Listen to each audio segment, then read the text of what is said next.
Okay, this is part 2. I'm going to be showing another very basic move, Kute-uchi move, which is the outside around move. Excuse me. Let me get my loops back in order. Let's try sitting down. Every time I do this, the camera is very hard to braid around. It has a long arm sticking out at me. Okay, so I have 3 loops on one hand, 2 on the other. In this move, the outside loop is going to come to the center, but instead of going through its neighboring loops, it will go around them. This is a move that is not done, is hardly ever done with finger-held loop braids. And while this braid will make, let's put this back again, this braid will make, I will be making the same type braids as I did before. Divided, square, and flat. It can make those same braids. This move can also make those same shapes of braids. And you should practice both these moves because in combining them you can get some very unusual and interesting braids that you cannot get with finger-held loop braiding. But we'll start with the basics, which is again a square, flat, and a divided, flat, and square braid. I've already started the divided part. You can probably see it down there.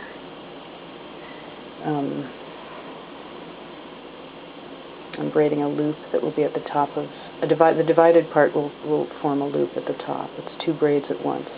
The upper shanks of the loops are braiding the upper surface, and the lower shanks of the loops are braiding the lower layer of the divided braid.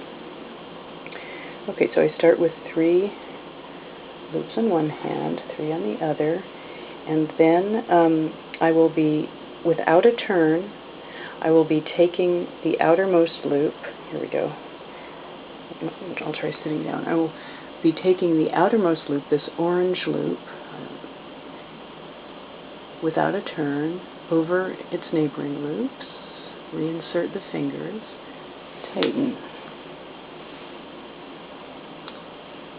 Now the white loop on the left hand will come over its neighboring loops, over to the other hand without a turn. There are many ways to accomplish this. I sometimes just reach over and get it without doing anything else, just lifting it over, but Masako Kinoshita, on her website, she is the one who discovered this art. She'd found this in old Japanese manuscripts. She was able to prove that this was the method that the old, very beautiful and ornate and fancy temple and samurai braids were made. Not with kumihimo stands. They were made with loops, often with many people cooperating on a braid. Her site does show this. She has diagrams for it, and I will be providing a link to that page on her site in the information that goes with this video. She recommends to make this move, isolating the loop that will be traveling over by putting the index finger, moving the index finger over the other 2 loops and keeping it under the loop that will be taken. So, and that is very helpful. So then you can just reach over and get it, and this index finger holds these 2 in order. And then you reinsert the index finger to tighten all of them together. Now on the other hand, I will do the same thing. So I put my index finger over these 2 loops, and now this hand can just reach over and take it off.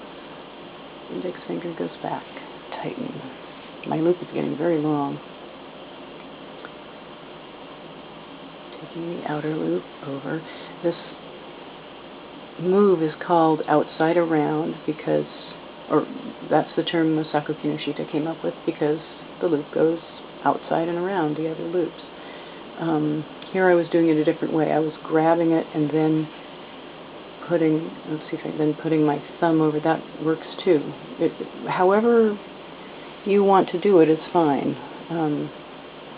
Here, I'll do it the way she describes again, putting the finger over the two loops that won't move, and then taking the loop that is moving over. It received no turn, that's why I'm getting two braids at once down there, as you can see.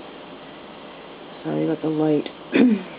Okay, so now I'm going to, that's the divided version. Now I will start making a square braid, as I did before. In this case, the loop that's going to come over needs to have a turn.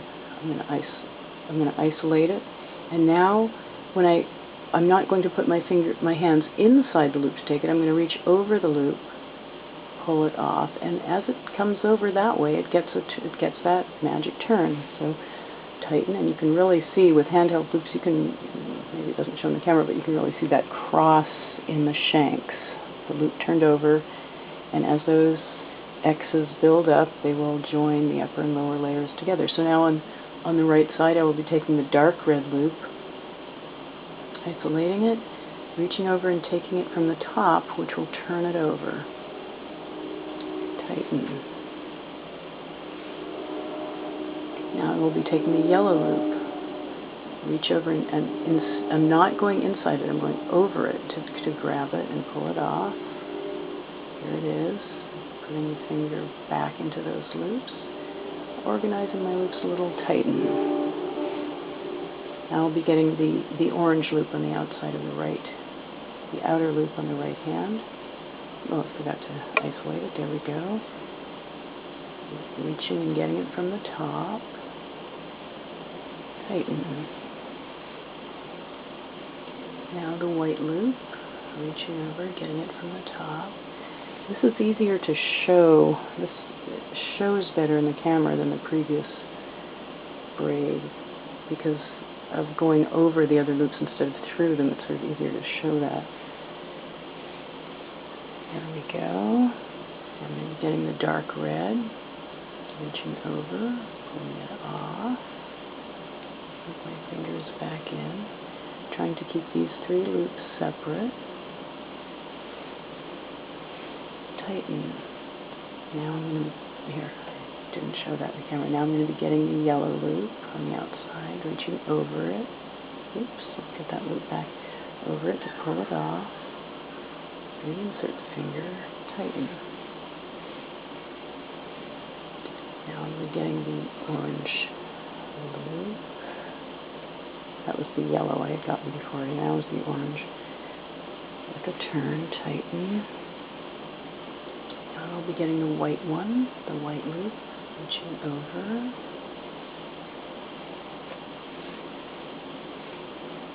You can do this with many more than 5 loops once you get used to keeping them in order on the fingers. And with kute, with handles, it's easier to organize, I guess, bigger numbers of loops. I have not used kute. Even when I used more loops than this, I didn't use them. But that probably would make it easier. And on Masako Kinoshita's site, she shows ways to make kute. Excuse me. Okay, so where am I? I know I need to work to take a loop from the hand that has 3, not from the hand that has 2. So I'm going to take the red loop, tighten. I'm taking the other way, taking the dark red loop.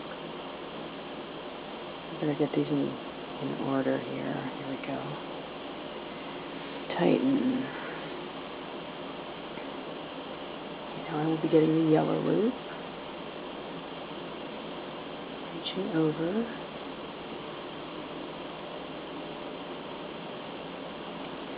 Tighten. I'll be getting the orange loop. Reach over. Tighten. And the white loop.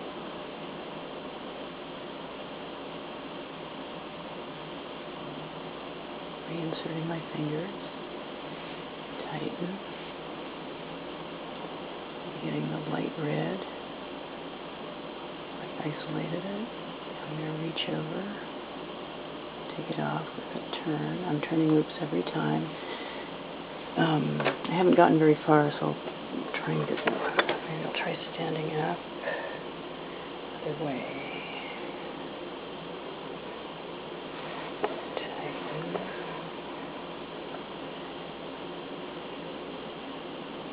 This is a case of someone who is not an expert demoing, so I feel a little embarrassed about that, but there don't seem to be very many other available videos. Okay, so let's see how far I have of a square braid. Yeah, that's enough to show that it's a square braid. So now I'll divide. I'll start, not divide, I already did the divided braid. Now we'll start doing a flat braid, which, just as for the previous version, I'm going to turn the loop on one side and not turn it on the other side. So I've been turning. I will try and, let's see, how did I do it before? Left over. So I will turn on the left side and not turn, take the loop straight on the right side. Masako Kinoshita refers to this as open and closed, by the way. I don't usually say that, but she and Noemi Spicer use that term. So she would say, and on her blog, on her website she does, that you would take this, let's see, I'm taking it open. No, I'm taking the left side turned, the right side straight. She would say crossed and open. So when she turns it, it does get across. So now I'm going to take it with, let's see, with a turn. So she would say crossed. The shanks cross each other after you take it. You can see that cross in the shanks. Tighten. And on the other side, I'm going to take it without a turn, which she calls open. And so now I'm going back to that original way you saw in the beginning of this video, where I'm not taking it from the top, but taking it from inside the loop, which will make it not turn over. That's an open, what she calls an open transfer. So this is when we have to start remembering now which side we're going to do what. So this side, the left side was turned, or she would say crossed. Excuse me, I better sit down the camera. And on the right side, without a turn, open, tighten. So with a turn, and without a turn. Put that back in order. Tighten. I can't help saying turn. I got my loops out of order. Turn. So now I'm going to look and see at the fell of the braid how they should be, and that's the right order. Tighten.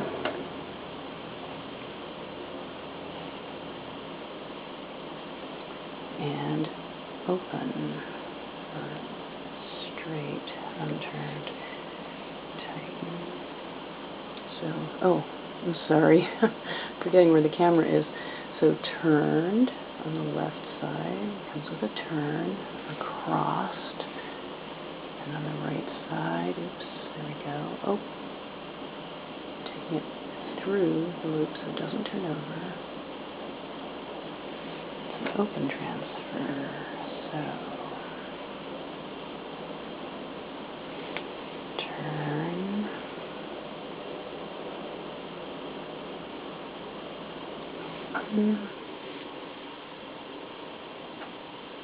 turn, that's in order,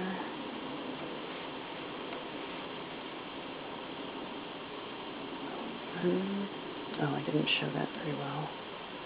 I did it this way that I sometimes do it, clamping my thumb down and taking it off the thumb.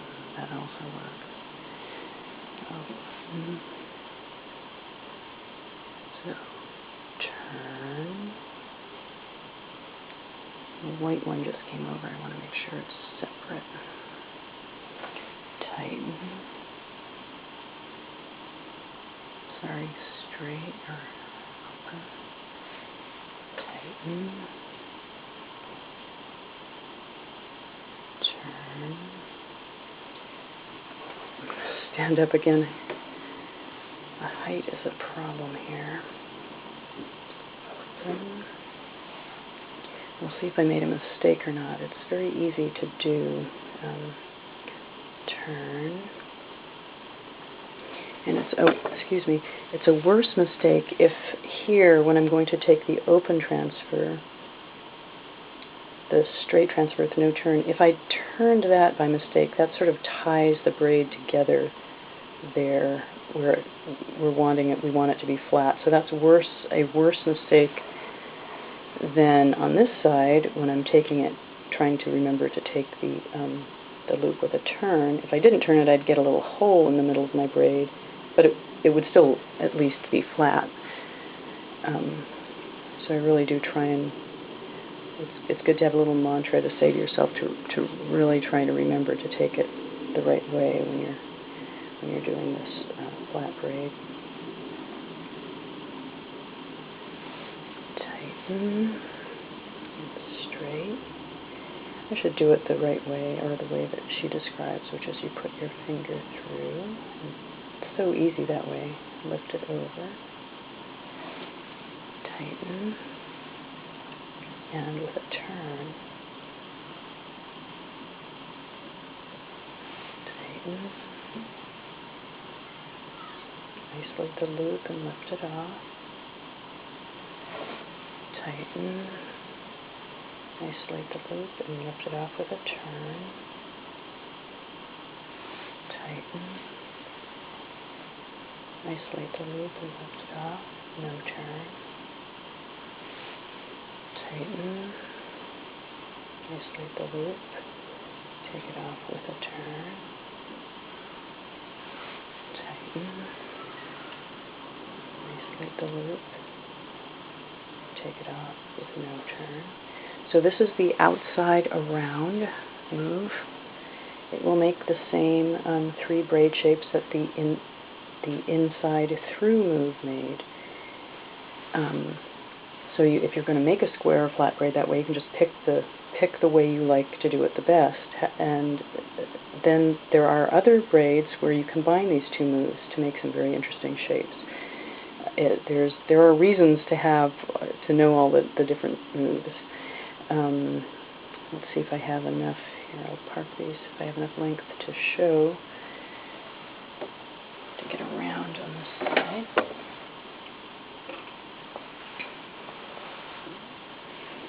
I have enough to show that it's flat.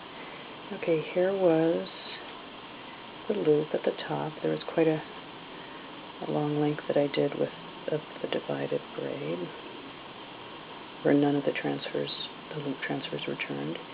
Here is the square section. Again, very busy colors because I tried to use, I made each loop a different color so it would show on my fingers.